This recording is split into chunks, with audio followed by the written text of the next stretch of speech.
So the second day of class, in every one of my class, whether it's my US ninth grade US history class or my AP US government class, they're all getting the same discussion. And for those who have had me multiple times, they're getting the same discussion again. All right. But I'm going to teach my students first, by explaining on day two, we're going to have difficult discussions that are going to be challenging, anxiety riddled sometimes, right? Stuff like that, whatever it may be. But we're going to do it because it's important that we do it, that we have this opportunity to have these discussions, and we can do it because we're going to learn how to do it.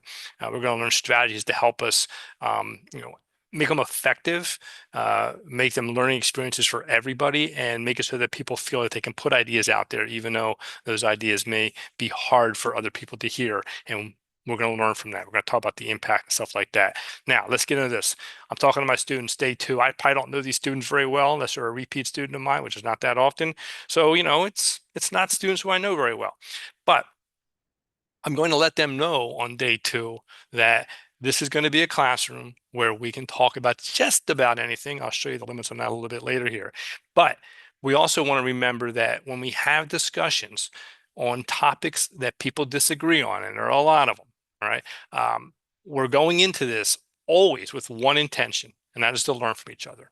We're not going there to change each other's minds, all right? We're going there to share ideas, to put our own ideas out there, explain what we think and why, but also, as someone mentioned in the chat, right, to be an active listener, to listen to what other people are sharing, to see how their experiences in life have led to different beliefs and opinions, and that's okay.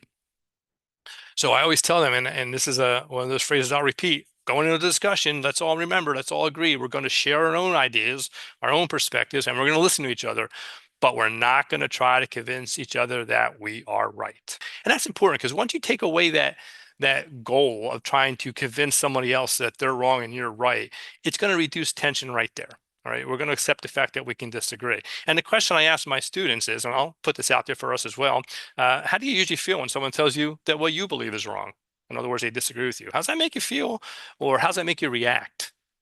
Students usually tell me they get angry, they get frustrated, they get upset, they get sad, or actions they disengage from the conversation, which I think is pretty common, or they get angry and express that and they yell at the other person, right? These are all common reactions and when someone tells us we're wrong.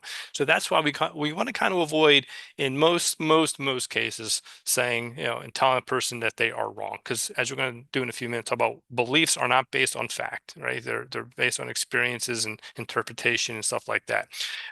So we want to make sure we avoid the right wrong argument to reduce the tensions. We disagree, right? But I have to accept the fact, we'll talk psychology in a minute, that just because I believe something to be correct doesn't mean everybody has to agree with me. It doesn't mean I am quote unquote right. Yes, you believe you are right because you wouldn't believe it if you weren't, right? But you have to understand that other people's experiences can lead to different beliefs. I say if we were to get in a DeLorean, the Back to the Future style DeLorean, right, and go back in time, go back to the 1980s, which was where I think they originally started in that show, and we were to get Daryl D. Temple, a socially awkward, shy 15-year-old high school student, stick him in that DeLorean and bring him back to 2025. And we were to ask 15-year-old Daryl, what do you think about the death penalty? What's your opinion on the death penalty? I can tell you, that was me, by the way, that 15-year-old Daryl would have said, yeah, I'm okay with it. It wasn't something where I think gung-ho, like, we should be executing people, but in heinous crimes, sure, death penalty is fine. And then we return and ask 54-year-old Mr. D. Temple, what do you feel about the death penalty? I would tell you I'm 100% against it. And I stress I'm so against it that if the state of New Jersey were to implement it again, I would probably get involved in protesting and petitioning my government about not using it. Same person, right? 15-year-old Daryl, 54-year-old Mr. D. Temple. And I asked my students, which one is wrong?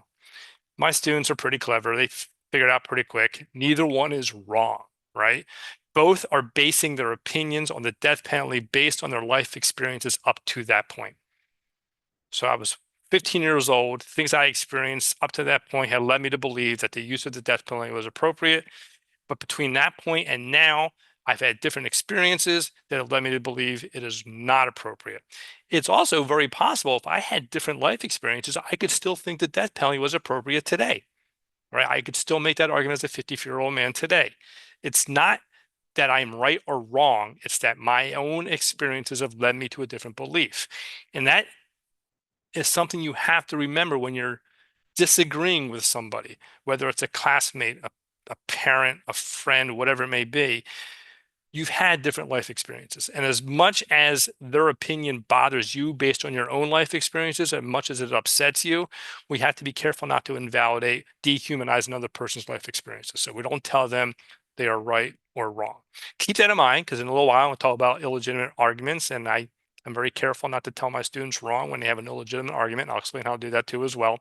But make sure we avoid that, and your students learn to avoid that as well. And this is one you have to sometimes remind them of. I know you feel strongly about this. I can hear that in your voice. You're passionate about this, but remember, this is your belief based on your experiences. So people can disagree with you, and that's okay. So avoid the right versus wrong. All right. The reason we have a hard time avoiding telling people they're wrong is because of naive realism. It's a psychology term. If you've taken psychology, maybe you've heard of it. There's other terms you can use as well. This is the kind of one we tend to use. And this is our brain is kind of telling us, I believe something. I'm a rational person. I'm an intelligent person. Therefore, if someone believes something differently than me, something must be wrong with them. They must be uneducated. They must be misinformed, irrational. They don't think straight. They have prejudicial beliefs, or they watch the wrong news network, right? Whatever it may be, our brain tells us, well, if I believe it, it must be right. Therefore, something's wrong with this person. That's naive realism. It fails to take into account that other people have had different experiences, right? And when naive realism dictates our response, that's where we tend to see the breakdown of the conversations take place. That's where the ineffective things start to happen, right? Instead of disagreeing with our opponents, which is fine, instead we discredit them, right? We invalidate what they have to think, what they have to share, what they believe, right? So when naive realism happens, and by the way, it happens to me every single day. And I tell my students, I've been teaching about this for over 10 years now. And I can tell you, as a government teacher, particularly, I have to check the news on a daily basis in detail. And I find myself thinking, what? How can someone possibly think that? Or how can someone possibly say that or believe that, whatever it may be, right? That's naive realism. I still experience it. I'm not immune to it. The difference is I've gotten much better at catching myself when I'm having that. I literally think, oh, there's not naivalism again, right? And I have to remind myself that that person who I'm disagreeing with has had different experiences, right? And even though their experiences to me are harmful and their beliefs are harmful based on what I've had experiences, I have to understand the fact that those beliefs are based on their experiences. All right. That if I can do that, I can now have a conversation with that person. And I will use an example of that in a few minutes. There's a video here I play for students. I'm not going to do it here on the presentation for time issues, but this is from it's a bunch of clips from one of the show Seinfeld episodes about the English patient. But I have my students watch it, and I ask them which of these characters experienced naive realism, and then how did it impact their reaction, with the disagreement. And if you watch the clip, every single character experiences naive-realism, and in a comedic way. Boyfriends breaks up with girlfriends, friends stops being friends with each other, a boss fires a worker, all because of a disagreement over a stupid movie, right? But the students pick up on it pretty quick. It's a nice way to kind of reinforce what naive realism is, and if left unchecked, how it can cause negative consequences. So again, we talk about beliefs, and this is a word that students need to have defined. And again, many adults need to have defined as well. A belief is basically an assumption that we think is true, and that's okay. We should have beliefs, right? But they are based on our previous experiences. And that previous is an important part because we may have experiences in the future that may change our beliefs, right? So, but up to that point in our life, it's our experiences up to that point that have led us to the belief that we have. We have to remind ourselves that we have not had perfect experiences. We have been exposed to information that may not be accurate, factual, logical, whatever it may be. That happens to all of us. None of us are immune to that, right? So I have a belief. I have to accept that my belief may have some basis of inaccurate information in it. Not necessarily everything, right? But there may be some inaccurate information. Therefore, another person might have a different belief that's just as valid as mine. Right? You have to remind your students again over and over this, just because you yourself have not experienced something, it doesn't mean it doesn't exist.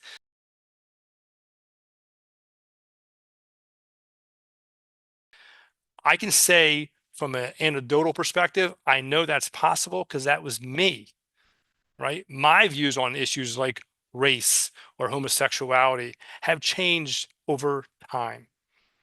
I can't say there was one moment when it changed, but a series of things, conversations, witnessing things, these things combined, right? So have that conversation, knowing you're not going to change a perspective or a belief right there on the spot. You may not get the privilege, and as teachers, we love to see our students grow. You may not get that feel good idea of seeing these people grow in their beliefs, but you could be starting that process, or at least adding to that process.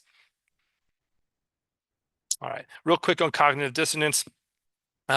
This is again psychological stuff here. Just this general idea: our brain naturally wants us to avoid conflicting ideas. So if we believe something, we're confronted with information that counters what we believe, our brain says, well, this stinks, I don't like that. And often, unfortunately, our response is to try to avoid it. More in the next slide on that. I often use a video for this one as well. This one is from Friends, I believe, another sitcom, older sitcom, where one of the characters experiences cognitive dissonance and in a comical way reacts from it. The students do a pretty good job of identifying it there as well.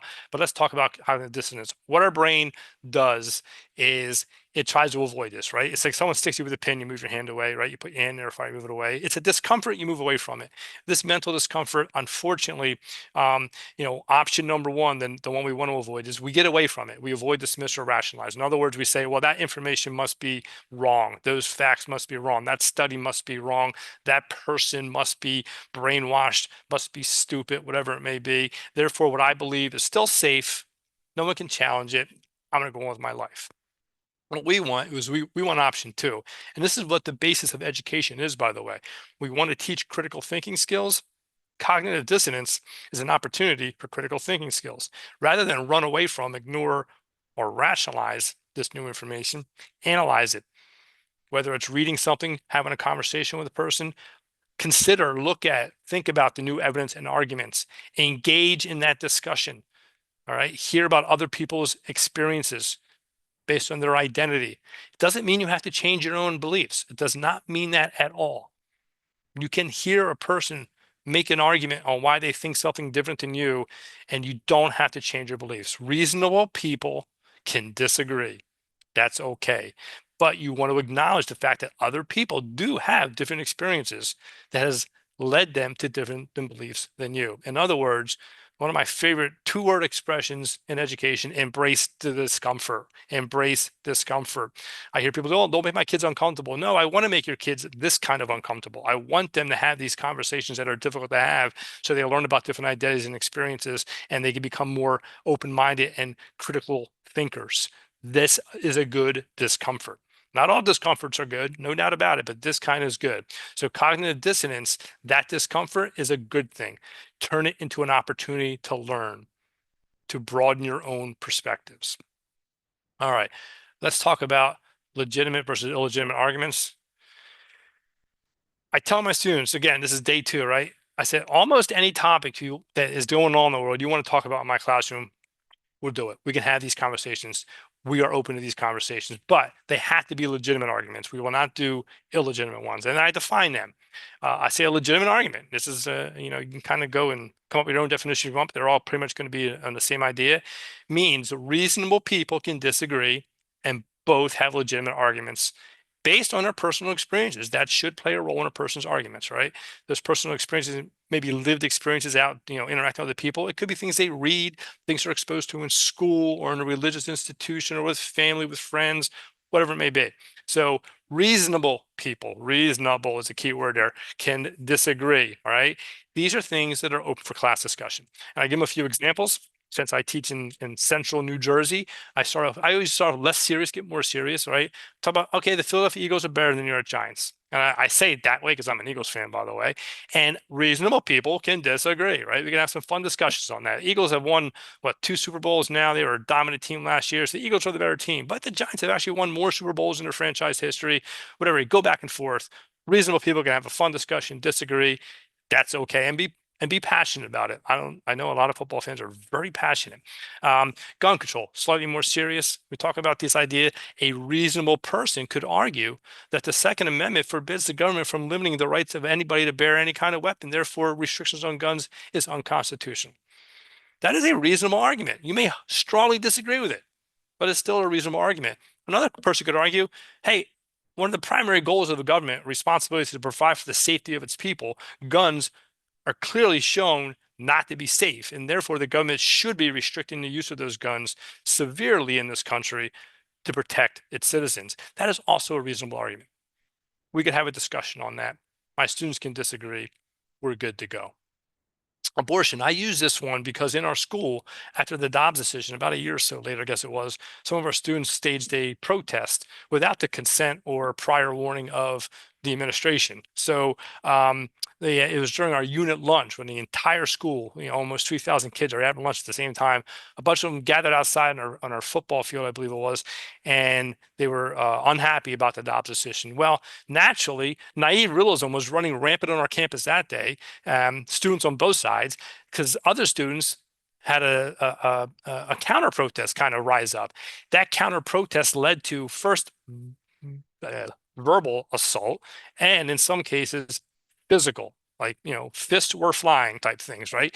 And I use this as an example. I say, look, abortion is a difficult topic to talk about. It's an emotional topic for a lot of people for a good reason, but reasonable people can disagree. And I tell them, a reasonable person could argue that life begins at the moment of conception. Therefore, to stop that development is to take a life, and that is wrong. Abortion should not be allowed. Another person could argue that, life doesn't actually begin until the moment a fetus reaches the point where it could actually survive outside the mother's womb. Therefore, a woman should have the right to abort that fetus at any point up to or in some stage in that middle. Those are reasonable arguments. But more importantly, if you tell your students that's an illegitimate topic, we're not going to talk about it here, that student or those students in your class who disagree with you are never going to have that opportunity to hear reasonable arguments from your side.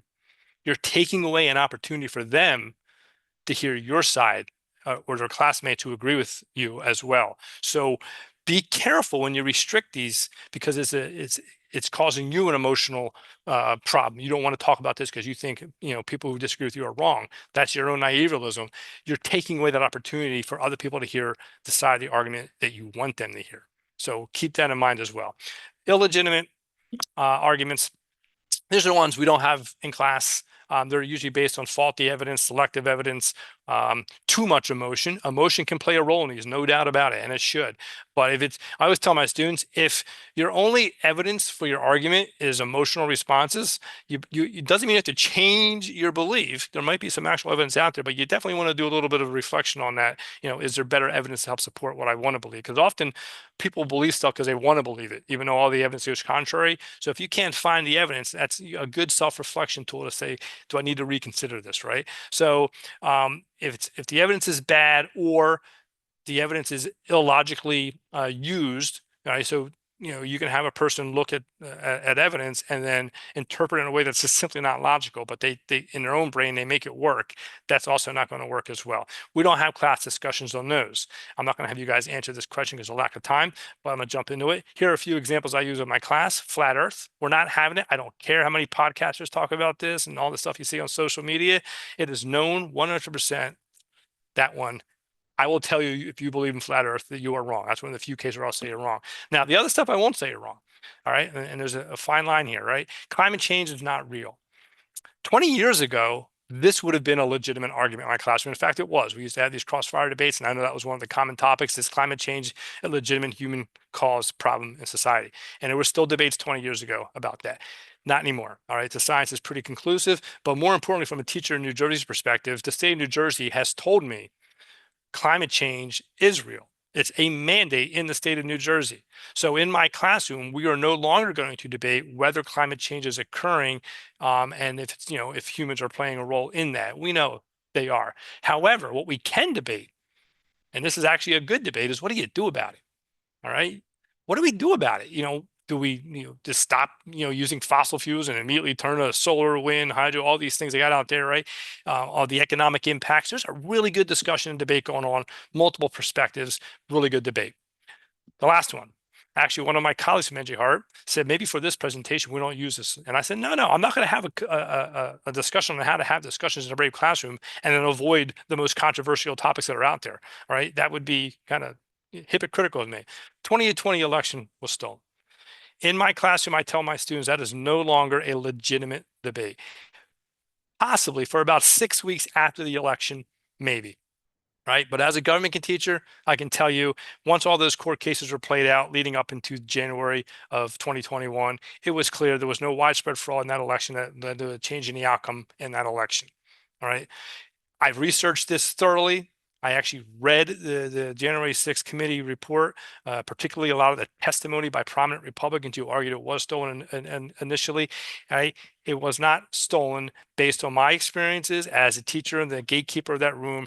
That is not a topic we're going to discuss. However, what we can discuss is it an effective campaign strategy to argue it was? And we were doing this before 2024, by the way. I use this example, and we went way back to the 1800s, talked about the corrupt bargain of oh my gosh, 1824. My dates went blank for a second. When Andrew Jackson lost the election, even though he won the popular vote, he argued a corrupt bargain. In other words, he was arguing it was a stolen election. For 4 years, he and the supporters particularly, kept saying the election was stolen, was stolen, was stolen. And what happened in 1828? Jackson won in a landslide. All right. So was that an effective campaign strategy? You could argue yes. Ethical, that's a whole nother argument, but you could have that debate as well. And now we have 2024.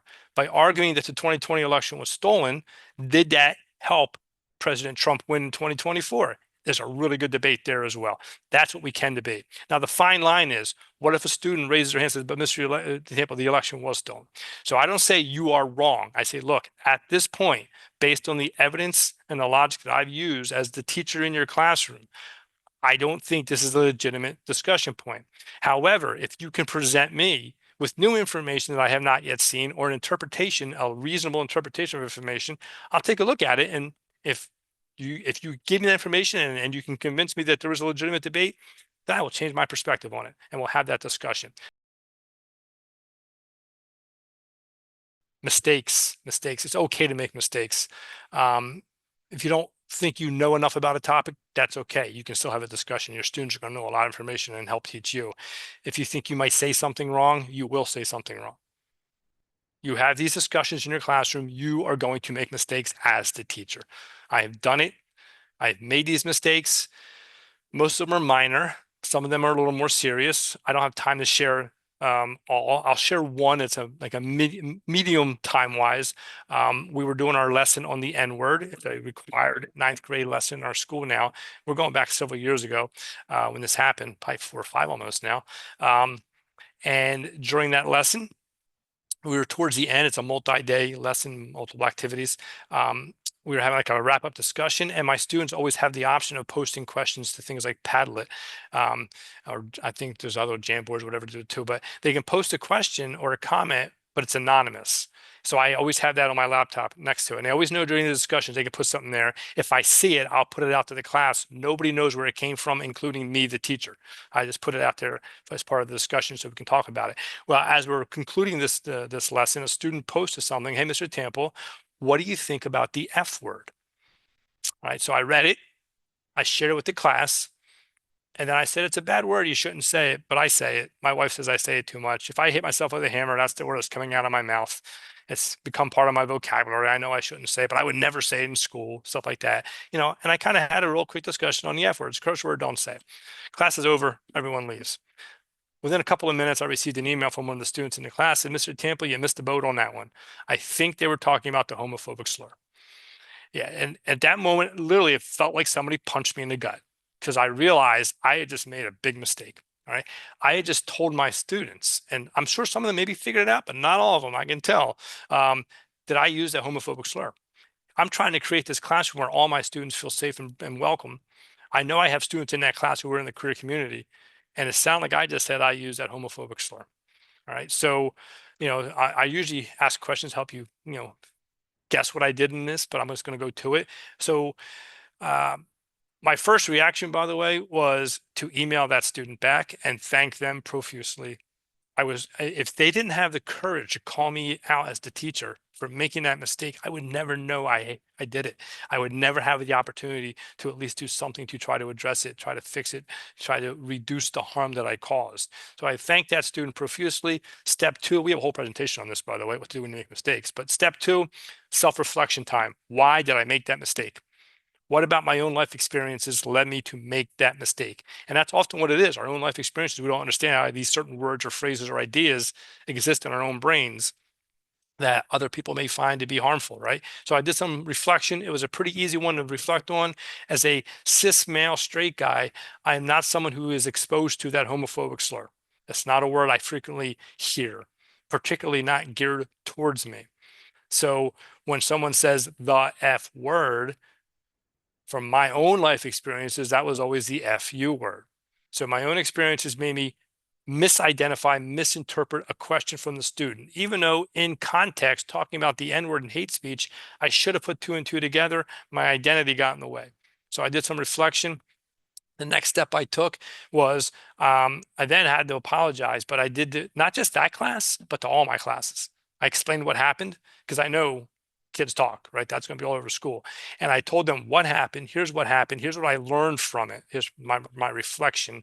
And I know the harm that I caused by saying it. And I sincerely apologize to everybody for the harm I caused in my mistake. And then I told them there's one more step here. It's an important one. I told them how that experience, that mistake that I made is going to change me, how it changes my instruction, it changes me as a person. Right. So now if I hear the F word, I instinctively now think of the homophobic slur. And then I put it in context that maybe it means the other F word, right? But now I make sure my own identity doesn't make me misinterpret what a person is referring to when they use that phrase. And I told all my students in all my classes how thankful I was that that student called me out. In a nutshell, if you make mistakes, you use it as a model. You learn from it, but you also teach your students how to respond when they make mistakes. If you have these discussions, they're going to make these mistakes too. All right. Also remind your kids it's difficult articulating ideas. We all stumble over our words. Things come out backwards, come out wrong.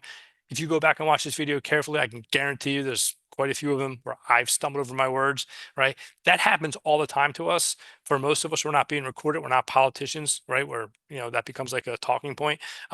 So when it does happen, and by the way, it does happen more during stressful conversations. There's research on that. So if a student does make a mistake, things just come out wrong, they will be given an opportunity to explain what they meant, to rephrase, to correct their wording, whatever it may be. No one's going to get, oh, what'd you just say? I can't believe you just said that, right? We're going to give you an opportunity to explain that. As I did with making mistakes, you want to talk to your students about how to respond if you are called out.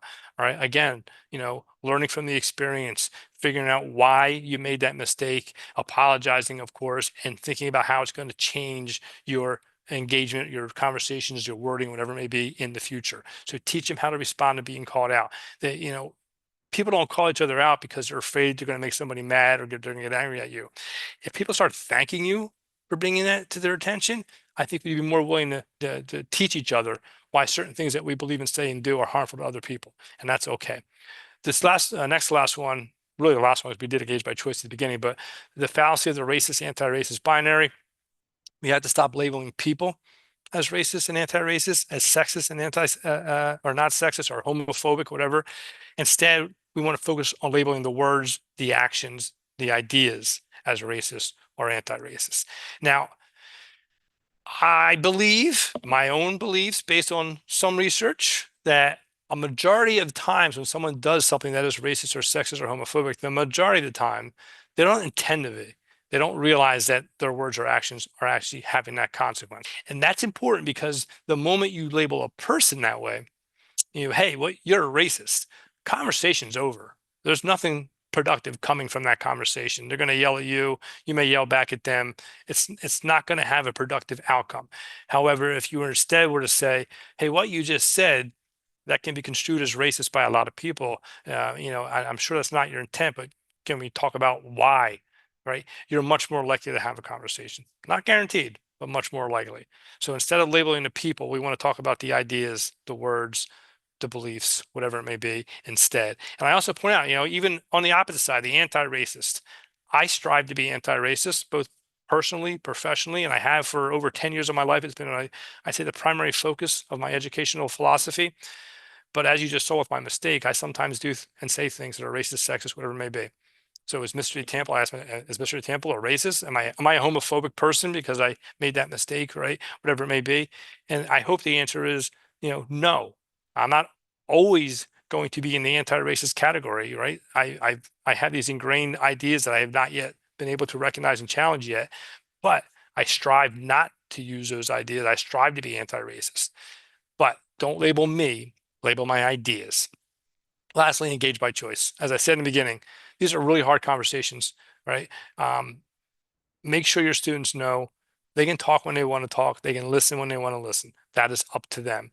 Don't put that pressure on them to go into a don't, hey, you usually talk. What do you think about this? Don't ever do that to your student. Or, hey, you live in a poor area. What do you think about, socioeconomic? No, don't do that. Let kids decide when they want to engage in these discussions. And this is a really good question, by the way. I'm not going to do it with us, but for our students, I usually have them write this one first. But what causes them to hesitate? And they have some amazing things to say in those reflections. And if they reflect first and then talk, they're more likely to share some of them to the class as well. Feel free to reach out to NJ Hart, either me directly at ddtemple@nj-hart.org, or go to our website. We have other email addresses for people as well. But if there's anything in this presentation that you want more information for, clarification for, feel free to reach out via email. We can email back. We can schedule a quick virtual session, whatever you need.